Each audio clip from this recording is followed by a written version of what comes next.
Nervous?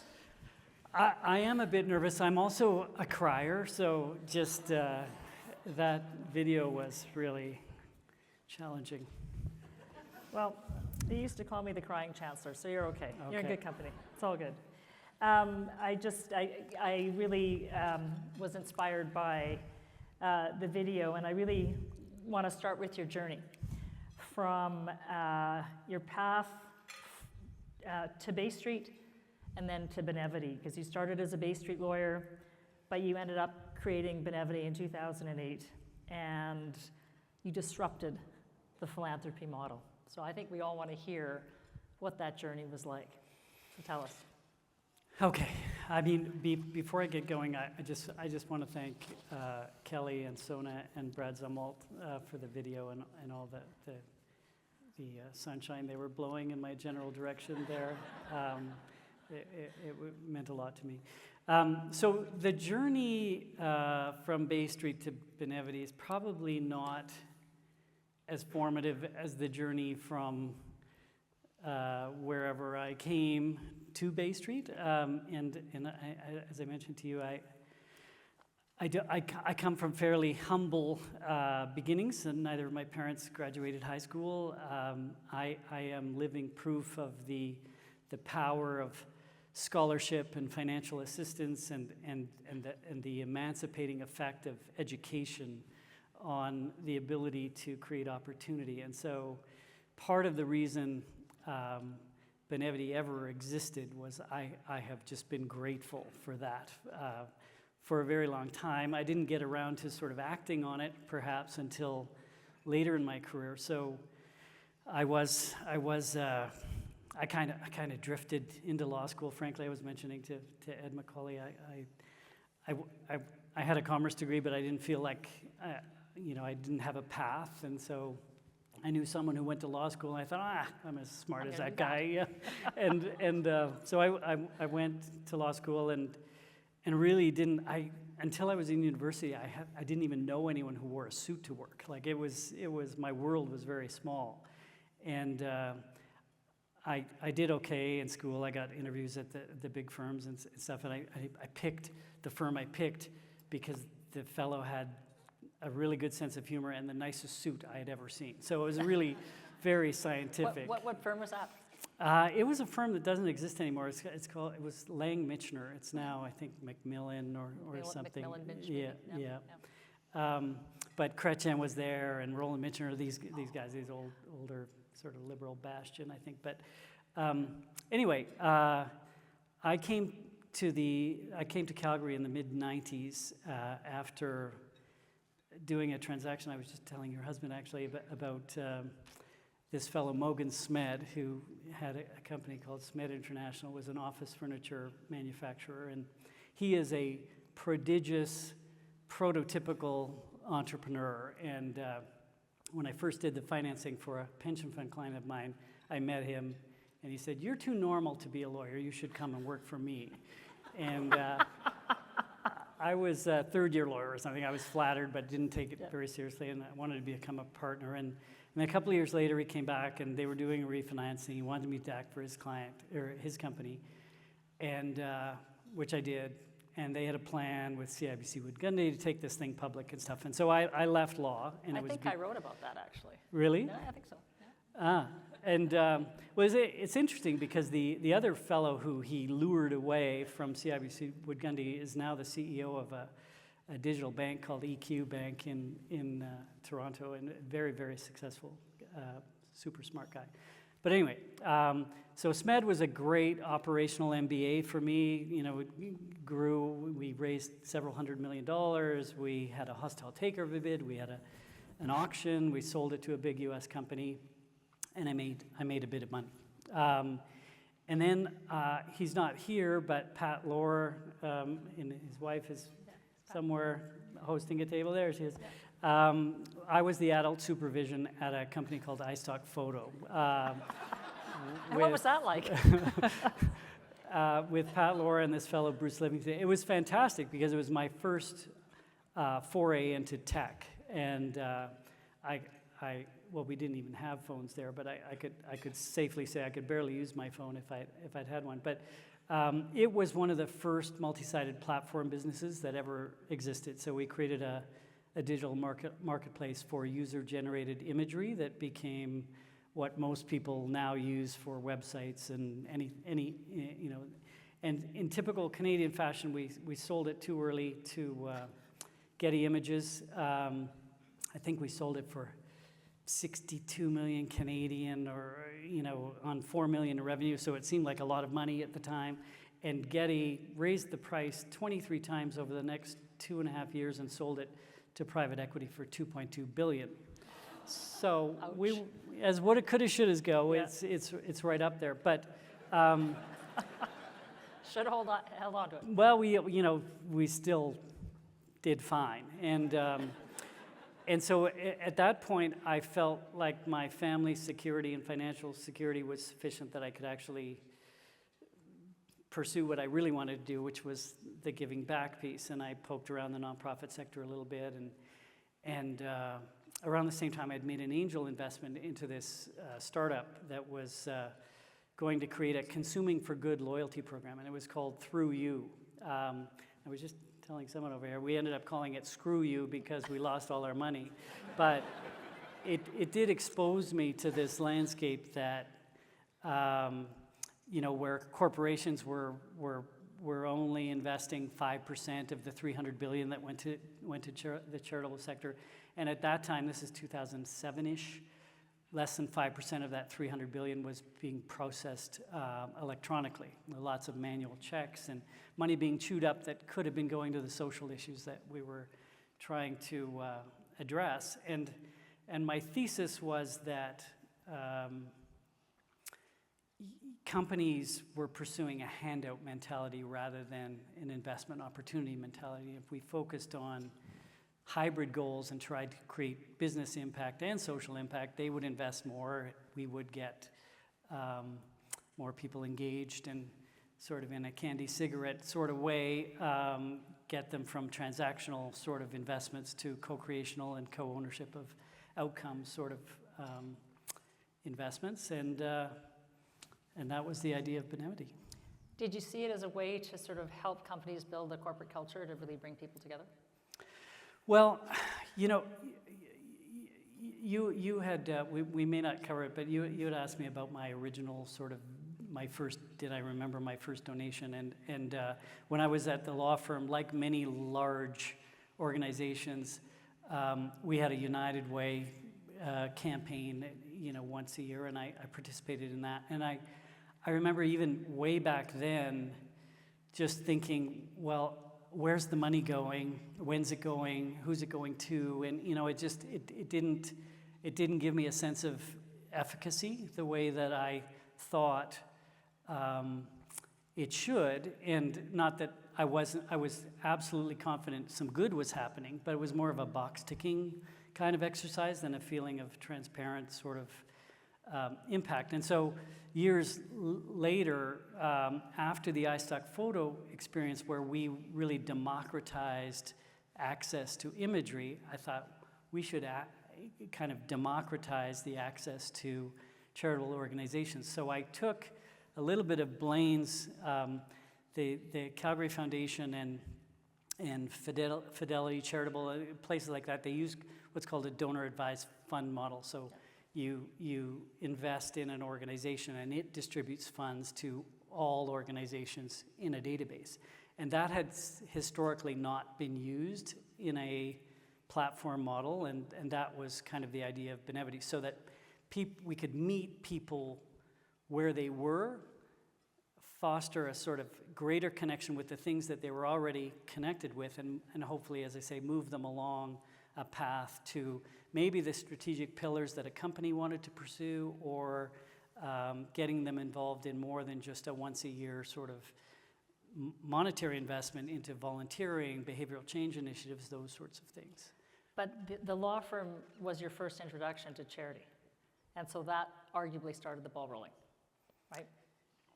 Yeah, Might not have happened I otherwise. think, having a scholarship was my first introduction to charity, but I guess it's not technically maybe charity, your own but philanthropy. yeah. Yeah. No, my own, yes. And you know, despite having that appetite that I mentioned, I never really got around to doing much more than those sorts of things or going to events like this. And, you know, they're important, but they're not landscape changing the way that I hoped I might. Right. Well, you know, what you did was disrupt the whole model of philanthropy. You know, we went from, arguably a campaign that happened once a year, maybe for 4 months, maybe for a month, to 365 days a year. And so, very different than what the boomer generation has really been exposed to. One, you know, it's usually engagement one-on-one with organizations, and so now you've engendered, you sort of created a platform to engender philanthropy in a younger generation at an earlier stage in their lives. And I'm just curious as to, do you think, is it doing what you hoped it would do? There's more agency because you said you didn't know what the United Way, your donation, where it went. How do you see this as sort of continuing to evolve? Yeah, I mean, there's a lot in that question. I'm guilty. The agency piece is, I think, was a very important one for millennials and Gen Z now. They grew up in an environment where they could customize their Nikes and build a car online and, you know, do a bunch of things with hands-on. So the idea that when they were doing their charitable giving, they would give it to an intermediary who would decide where it go. That I thought that was an antithetical sort of model for that generation. And also, you know, you mentioned the individual connection. I think the reality is most high net worth philanthropy is done on that basis. People connect with organizations. They're doing things that they're passionate about. They may be volunteering and doing other things at the same time. But at a grassroots level, in a workplace giving sort of environment, it was historically more top down. So it was a once a year sort of fundraising exercise. The monetary element was the outcome that was sought. We tried to create the engagement as the outcome that was sought, with the donation being a positive incident right. of the engagement. And I think, you know, I think it was in the video or something, or maybe it was Gina talking about close to $20 billion has gone through the platform, which is great, but importantly for us, the average donation is less than $100. So this is not high net worth philanthropy. This is grassroots people giving their time, their money, their behavior in furtherance of something that creates a connection for them with their company, which helps the company with tenure, with engagement, with performance, with even valuation, actually, some of the data suggests. But it also is getting this bottom-up piece, meeting the top-down piece, and hopefully starting to solve some of these social issues that threaten our existence, frankly. And do you think that it's sort of engendering that commitment to supporting causes that on an ongoing basis, or is it a one-off thing? Well, it depends on the people. The data suggests that there is this curve, and that people start with a passive transactional investment, and whatever their motive might be. But if done well, and if done with content at the core and authentic messaging and impact reporting and some of the things that are still challenges in the space, people will become ambassadors. And if the employees at Benevity are any indication, and there's a couple of tables of them right nearby here, our future, you know, with grassroots philanthropy and community kind of connection is in good hands. I do believe, I wish Benevity was 100 times bigger than it is, and not so that the private equity folks would get the return, but just the impact it would have on the landscape. But you know, I do think it has worked in a different way than some of the historical stuff, which is an and, not an or. Right. Yeah, it just really helps people understand that everything matters. No matter what you do, it counts. Yeah. So one of the things one of your axioms is that profit can't be the only goal for a corporation, and that companies that invest in purpose are more likely to have an engaged workforce, which translates. I said that before Donald Trump was elected, but I don't believe it anymore. But Sorry, I guess I have a place in the U.S. I probably shouldn't be saying stuff like that. You know what? Yeah, everything here is on the record. It's not Chatham House rule. But the world's more, to your point, is more polarized than it was in 2008 when you started. And so, do you think the social purpose is more important than it was 17 years ago? As a way to do I really do. I mean, I'm just getting over my clinical depression from the election results. But the reality is, like, whatever your issue that you rally around, the reality is social, existential challenges, they all require collective action to solve. And if we are pursuing this polarized, binary kind of mindset around these things, I mean, the messy part and the nuance and the growth is in the middle. And so we just need companies to assume the mantle that they have been given almost the last decade. People's employer has become their most trusted institution. I think we were talking about this in the Edelman Trust Survey. And so if they don't kind of assume that mantle and create hybrid goals, and the data suggests that if they do embed purpose into their business, they'll be valued 4 or 5 times more. Their people will have greater tenure. Their client NPS scores will go. There's a bunch of business impactful metrics that flow from this. So it's really, I think it's an important time. Unfortunately, companies are maybe a little reticent. Yeah. Yes, that's an excellent word. And so how do you what do they need to do? Like how? Well, I think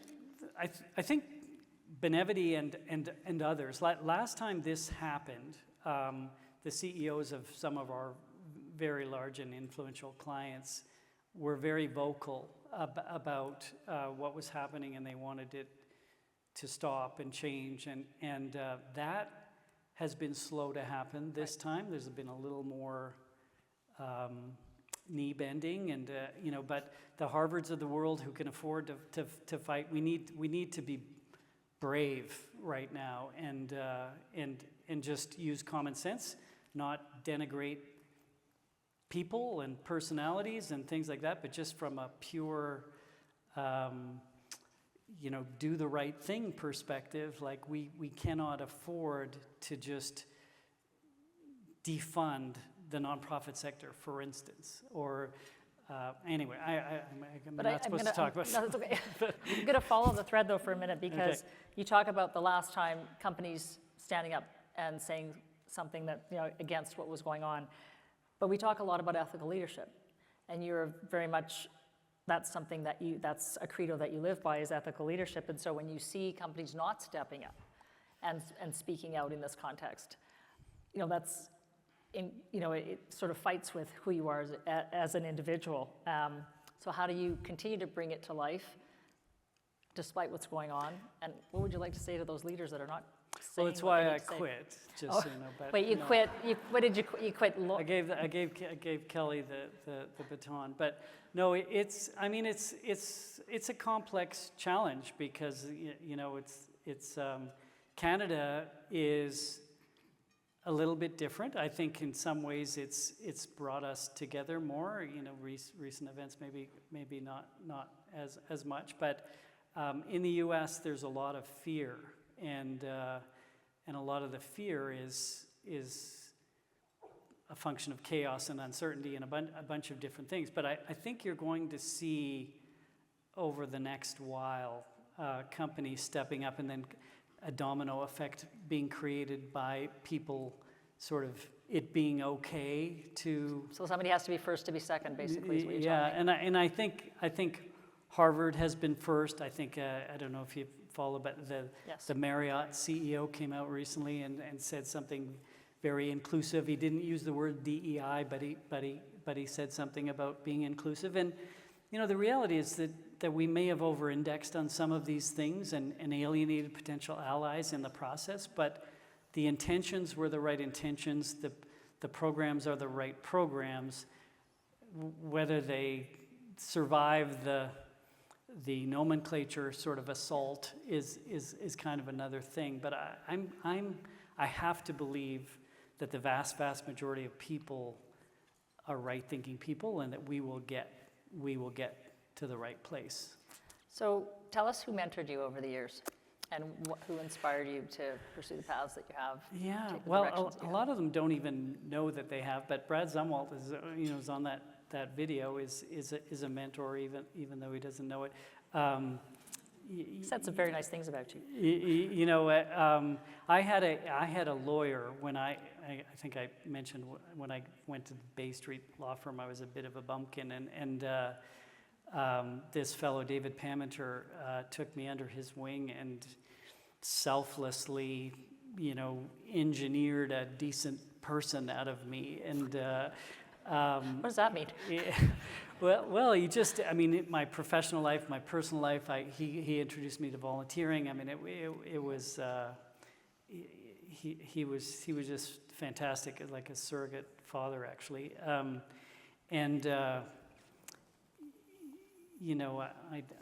just met Gina, but the past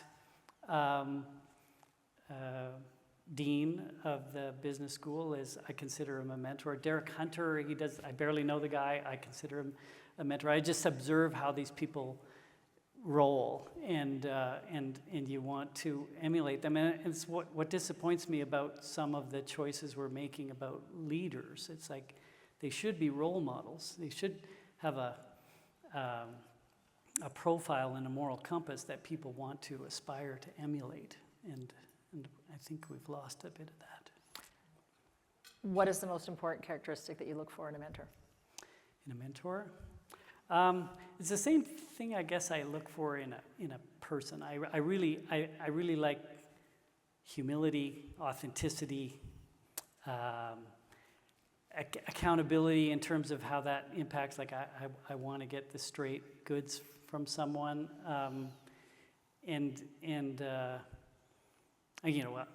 obviously just a willingness to share.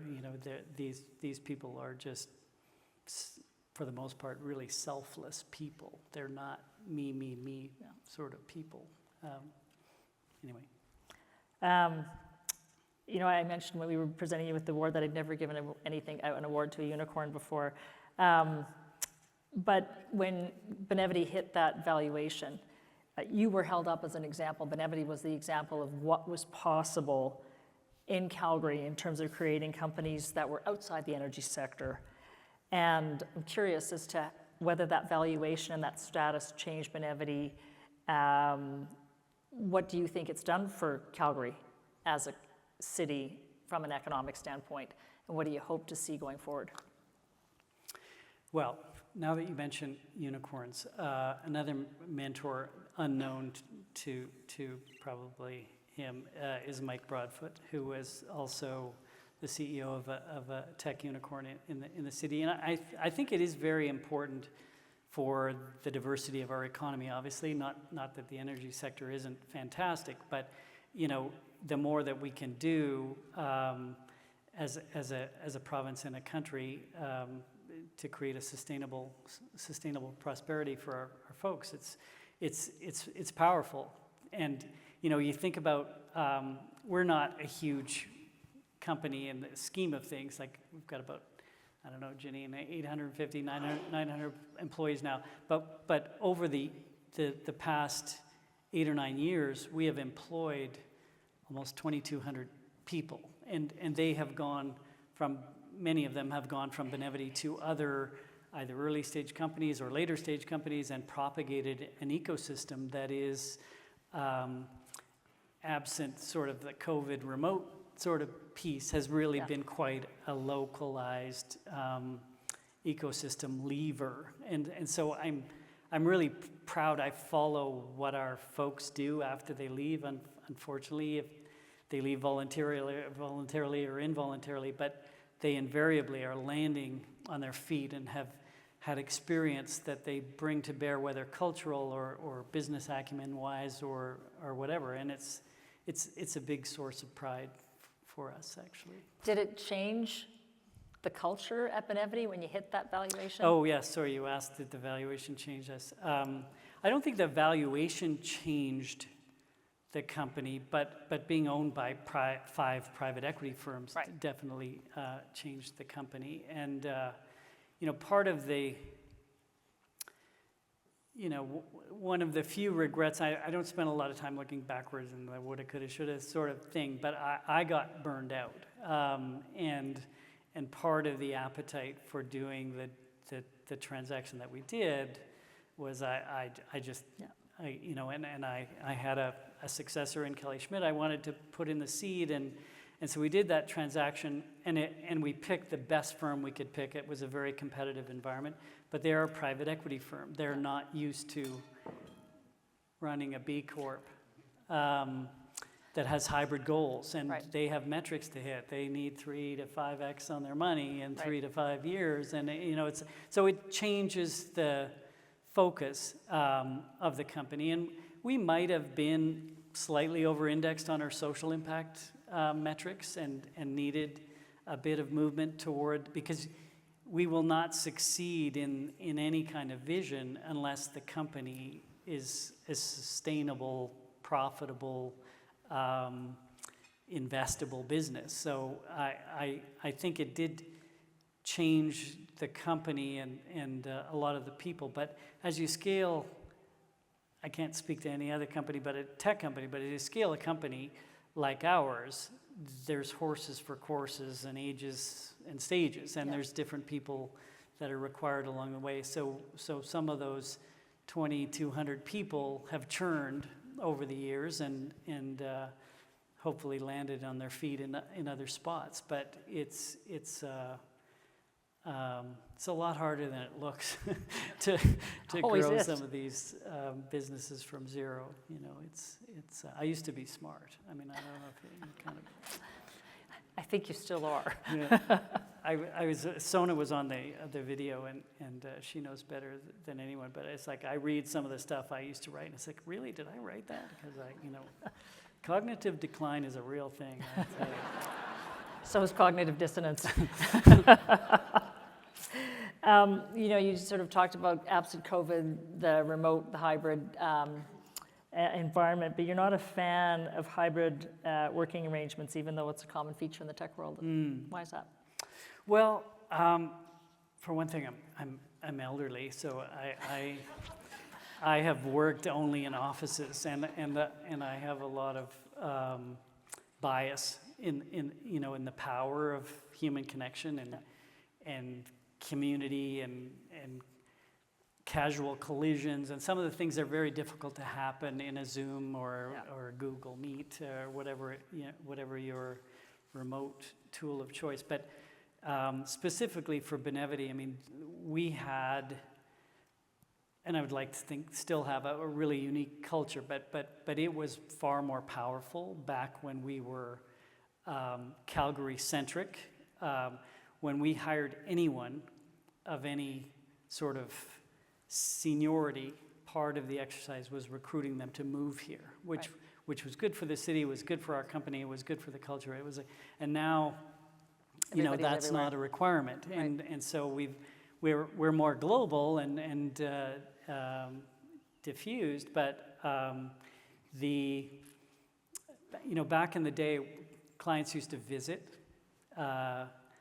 And we had 100% close rate when a company came and visited our office because our culture was palpable. It was authentic. You couldn't fake the people. It was and I don't think our close rate is 100% anymore. But the culture is just cost us a little bit, I think, not having people interacting with each other. And I sound like a boomer here, but for the young people, I mean, being able to casually collide with cross-functional sort of parts of your company it's frankly, I don't want to admit it out loud, but I would work late, and I'd see who was working late. I would get to know those people, and FaceTime. they would ascend, you know, and that's just, all that stuff is just a little bit harder now.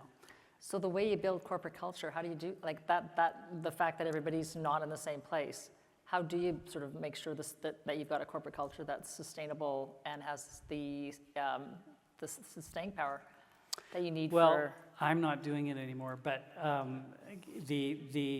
think you I'm still... sure you have a few ideas. I think you still have to sort of double down on values and creating some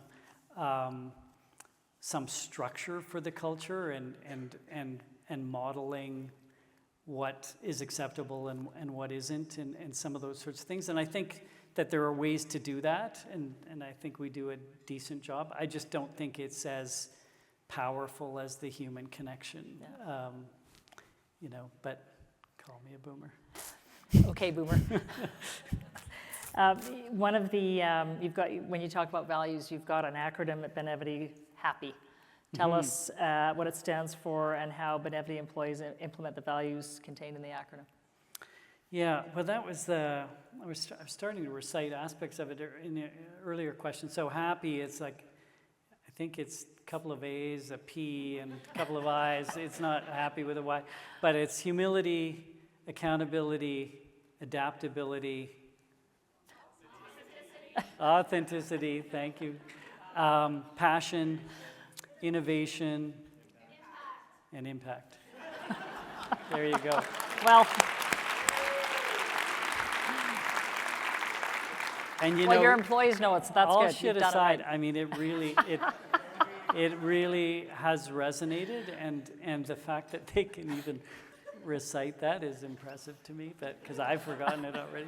But it's you know, humility was a big part of the. I used to, you know, we've got. I can see our chief people officer from here, but I used to interview everyone, like Sona was talking about, and I was really looking for alignment, cultural alignment, you know, because other people were better at assessing the resume and the skill sets that we were after and stuff. But it gets harder and harder, obviously, as you get into 300, 400, 500 people.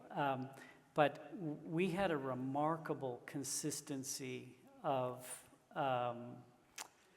cultural alignment, and I think we still have that as a company, and it's a big part of why 80-something% of our people are proud to work for the company and have purpose as a big part of, like, you know, it's like people need a sense of purpose. Yeah. Companies need a sense of purpose, and you know, yes, they have to make a profit, and yes, we need to put food on the table as individuals. But if your only purpose is the pursuit of profit, it's a hollow kind of pursuit, and I think it's a great and to add. And I was talking to last year, Kim's the winner last year. We were talking about John Deere, which is a client of ours that has really been very successful in embedding a sense of purpose into its business, which is, you know, machinery and machinery that makes food. Yeah, and you know, it's just a very powerful thing that I believe. Hi, Jason. I didn't see you before. Jason's one of our I think our first real lawyer at Benevity, but I don't count as a real lawyer. I was going to say. Yeah. Anyway, I've lost track of what I was saying. You're talking about Deere and how they've really. Yes, but what was the question originally? The question was. What was the question? Yeah, so you didn't know either. Okay. I'm thinking about the Oilers game. No, it was about. That doesn't matter. It really doesn't. We lost the thread. But one of the things I wanted to ask you about was lifelong learning. It's played a role in your life, formal or informal, and I'm just curious how, you know, you've talked about education, but also how that's shaped your leadership and your vision. Yes, that's what I was babbling about, humility, and just the idea that listening equals learning, you know, not necessarily structured and formal learning, but I mentioned at the outset just how important formal education was to provide me with a ticket to play that I wouldn't have otherwise even been aware of having, let alone had. And so, you know, one of the things that I would like to, you know, notwithstanding that I said I don't look back and say woulda, coulda, shoulda, I think the developmental sort of opportunity in scaling companies and investing in the people understanding what it takes to scale, so that they don't, so that the company doesn't outgrow their skill set. That's something I wish I had invested more in the earlier days. But it's hard when you're just trying to get clients and keep them, and you know, make payroll and a bunch of other things. But it's education is just, there's nothing more important. And frankly, my son is sitting here and is wearing a tie probably other than his school tie for the first time. And if he and his sister ended up being educators, I wouldn't be more proud of, you know, it's just such an important and noble and underappreciated role in society. But anyway, I've forgotten the question again. I'm the daughter of 2 educators, so I completely agree with you. But this idea of a company outgrowing its skill set. Unpack that a bit. Well, you know, we're in a burgeoning tech environment here. We've got lots of early stage companies, lots of startups, and what you need in a startup, it's kind of, you know, in a really rudimentary fashion, I describe it like a Swiss Army knife. They're people like very versatile who can do a bunch of different things. And as you get larger, you need narrower and deeper skill sets. And sometimes those people who were great in the early days are not necessarily going to thrive. And then you overlay private equity with the math and metrics kind of mindset that they have, and that's kind of inconsistent with some of what those early stage people might do. So if you want to, so these 2 tables of people at Benevity are people who have managed to persist for years and years at the organization, and that means we have grown them from, and I've seen some of them like they were fresh out of school, like this guy Camillo was one of our developers. He was the first person that responded to a web ad. As opposed to a newspaper ad, which some of us in this room used to do. Well, yeah, we're not that long ago. But we didn't believe that he was, like, he had a master's in computer science. It's like, this guy's not for real. Like, why would he be responding to Benevity? But it was... and why did he respond? The purpose of the business, yeah. And he has persisted, and all of those people in those 2 tables have managed to survive. Like, not only my tutelage, but Kelly's, and now a new CEO. So they're the ones that should be getting an award, really. Their time will come, I'm sure. So my last question, because I know we're going to be wrapping up, is what does receiving the Inspiring Business Leader Award mean to you, and what message do you hope to share with future business leaders in this room? Yeah, well, I think I mentioned it in the video, but I mean, I'm obviously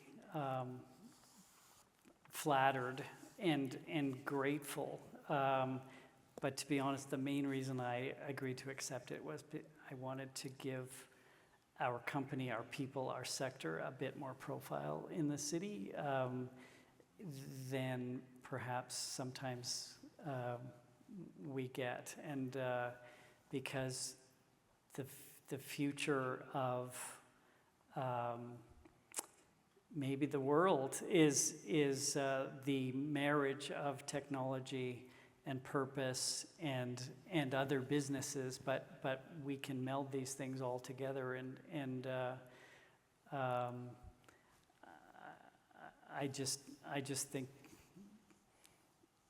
we need more Benevities. I mean, like I said, 2,200 people were employed by this organization. If we had 20 Benevities doing that, we would have a tech ecosystem in this province that would be second to none. And there's a lot of people working very hard to move us in that direction, and hopefully they're going to be up here getting the accolade that they deserve, because I've just done one thing. You've done a few things. But I wanted to just ask, what message we're living in a time of incredible noise. What advice and what message would you like to give to the younger leaders in this room and the students? How to navigate through this? What do they need to do? That wasn't on the question list. Sorry. I don't remember. I keep thinking of the Rudyard Kipling poem, If. I don't know. I do worry a little bit about, when I look at some of our younger folks and see, and my son's ready to start rolling his eyes, I can tell, but You just got it. I worry that we're not willing to invest enough in a process that leads to the outcomes we want, rather than just going straight to the outcomes we want, and that we're looking for a facile sort of path of least resistance to those outcomes, and there's hard shit we have to do that requires embracing nuance and empathy and the other side of a difficult conversation, and just brinksmanship and some of what's being modeled by the leaders of lots of different things. It's not a path that's going to lead us where we need to go, and so I would just counsel the scholarship folks to continue to work your ass off, which it sounds like you're doing, but invest in a sense of purpose that goes beyond just yourself and your own sort of financial success, and think about how important it is for mass prosperity. Like if 1, 2, or 5, or we're the only province in the country that prospered, it wouldn't take very long before there would be anarchy or something, right? We need, and I'm not a socialist, to be clear, but we need a more collective kind of passion for prosperity than I think we currently have. Well, I want to say thank you for accepting the award, and also for your candor this evening and giving us the opportunity to just hear a bit more about your journey. And I know that all of us in this room have been inspired by your words, and you've given us a lot to think about, which in this day and age is important, because there is so much that we have to sift through, and there is a lot of noise that is challenging to understand. So please join me in thanking Bryan.